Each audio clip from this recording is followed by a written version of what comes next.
Salut à vous tous, ici Jeff Rose. Alors, dans cette story time, au menu du transport en commun.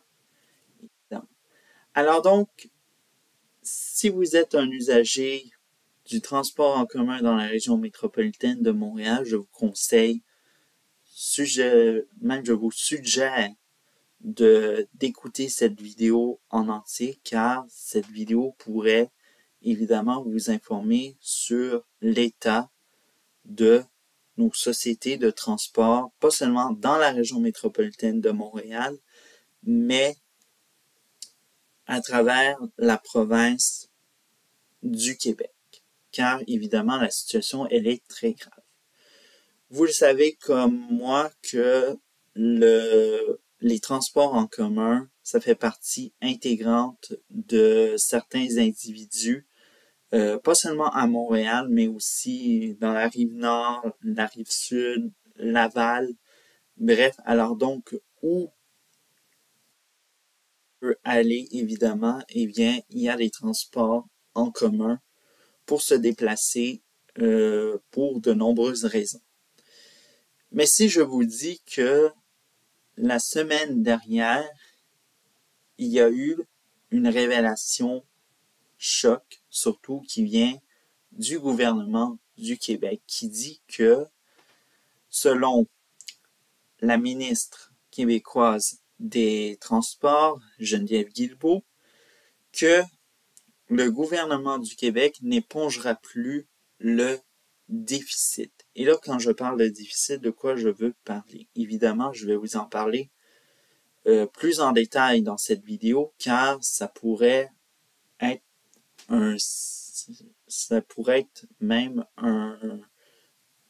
une façon de sonner l'alarme. Eh bien, moi, j'aimerais sonner cette alarme parce que, évidemment, ce n'est pas tout le monde qui est informé de ce déficit et qui pourrait avoir des conséquences graves dans notre façon de se déplacer. Bref. Alors donc, il faut savoir que ce déficit vient en partie, alors donc un déficit qu'on peut, certains chiffrent évidemment et qu'on chiffre officiellement à 2,5 milliards de dollars canadiens. Alors donc, comment ça a pu être autant s'accumuler? Eh bien, on peut faire un retour en arrière. Évidemment, on parle toujours de la pandémie du virus en C. Alors donc, ce virus en C qui a fait tout arrêter, évidemment, on sait que ça a été très difficile pour aussi les transports en commun qui dépendaient d'une clientèle qui se réveillait quotidiennement le jour et qui repartait le soir pour les déplacer. Et malheureusement, ils n'étaient plus là.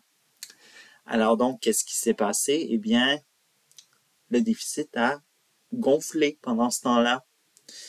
Et, bien sûr, avec l'évolution et bien sûr ce virus en C qui, comme vous le savez, diminuait sa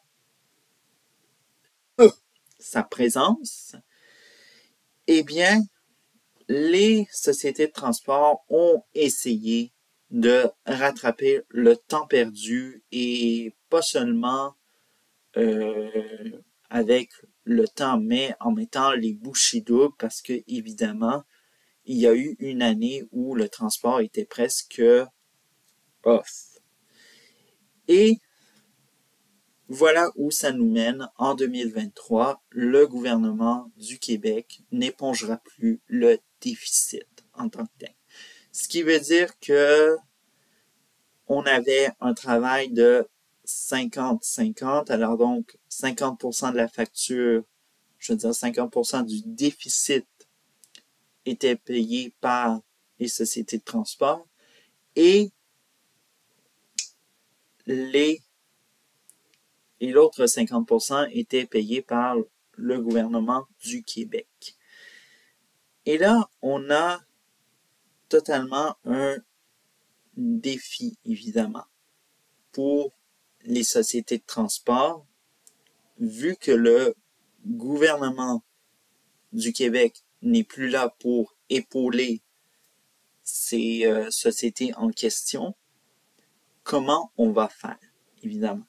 Et là, il y aura des décisions crève-cœur, évidemment. Alors donc, c'est peut-être hors de la région métropolitaine de Montréal, mais la mairesse de Sherbrooke a déclaré, évidemment, au micro de Radio-Canada que, malheureusement, soit on met une taxe de plus pour les citoyens pour qu'ils continuent à maintenir la société de transport, ou on revoit carrément le réseau et puis on supprime des lignes. Bref, c'est ça la décision actuellement qui est crève-cœur et qui pourrait arriver dans la région métropolitaine de Montréal, évidemment. Imaginez, évidemment. Alors donc, évidemment, en réponse, la mairesse de Montréal, les municipalités, eux aussi, ont sonné l'alarme, évidemment, que non, ça ne va pas bien, évidemment, actuellement avec le transport. Et évidemment aussi, à Québec, évidemment, lors de la période des questions, on sait que le Parti de Québec solidaire a fait un échange assez houleux. Évidemment, c'était très difficile à suivre. Évidemment. Donc, dans leur demande au gouvernement, au premier ministre François Legault, Québec solidaire, oui, a dit que c'était une façon de faire un pas vers une énergie carboneutre ou encore, écologique. On sait que, oui, le transport en commun est écologique, mais évidemment, oui, c'était un peu difficile parce que le transport en commun, c'est pas seulement écologique, c'est quelque chose qui permet, soit disons-le, à des gens qui n'ont pas les moyens de s'acheter une voiture ou encore qui sont à faible revenu. Ça, les faibles revenus, Québec solidaire l'a mentionné. Mais disons-le que c'était un petit peu croche et décousu. Mais évidemment, ils ont dit que puisque le service va diminuer, plus la clientèle va baisser. Et ça, c'est un peu, soit disons-le, ce qui est pour les groupes écologiques, un message pour dire que il y a aussi cette part, évidemment, qu'on augmente pour le retour de la voiture en solo. Hein? Je peux vous assurer que il y a pas de juste des véhicules solo. Hein? Il y a aussi les taxis qui sont un moyen de transport. Mais disons que une course, disons-le, ça coûte très cher et c'est pas du tout ce qu'on veut avoir. Mais en bref, ce qu'on peut en retenir, c'est que il faut être de plus en plus à l'afflux et peut-être qu'un jour peut-être qu'on va se ramasser dans les années prochaines à faire des événements similaires comme la nuit des sans-abri, mais ça va devenir le jour des sans-transport en commun, ceux et celles qui sont orphelins pour se transporter puisque malheureusement, le gouvernement du Québec décide aussi de mettre à table. Mais c'est pas seulement le gouvernement du Québec à toujours être là pour épauler. Il faut que les municipalités assument évidemment ce déficit et prennent malheureusement des décisions qui pourraient être crève-cœur dans l'avenir. On ne le sait pas. Alors, c'est tout pour pour cette story time qui a été un peu compliqué à expliquer. Je peux en assumer moi aussi, mais disons-le, soyons très prudents, ce qui pourra arriver dans les années à venir dans les transports en commun. Bref. Alors donc, ciao!